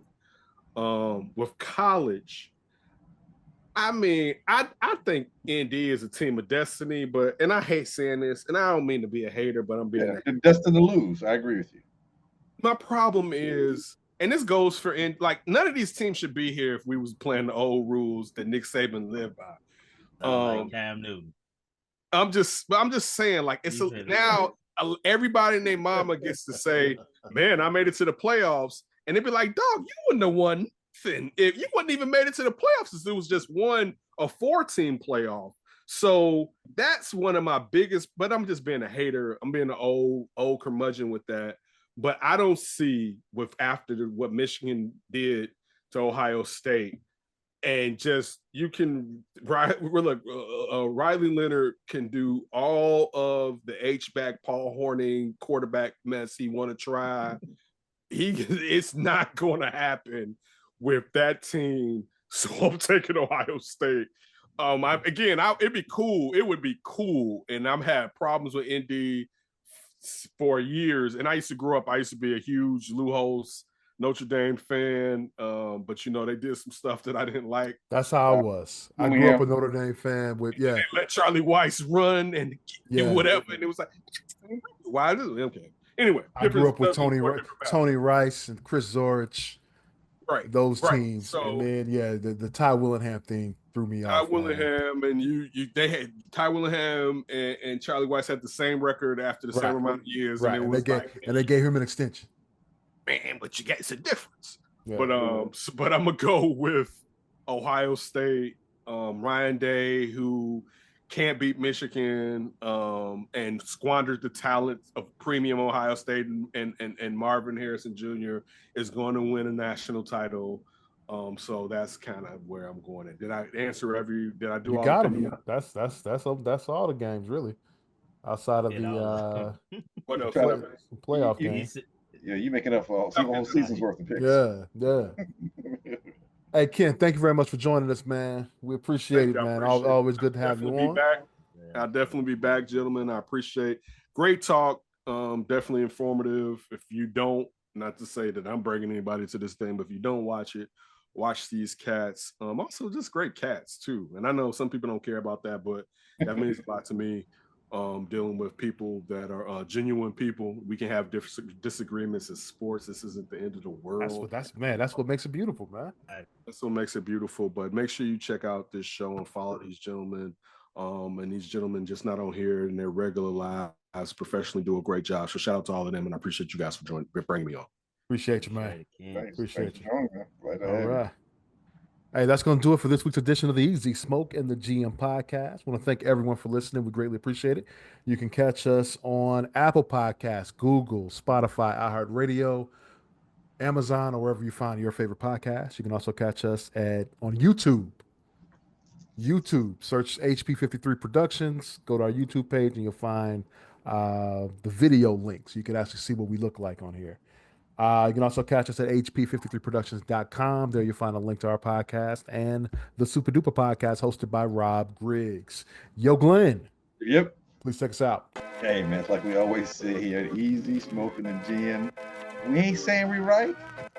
We just don't think we're wrong. We'll catch you next week.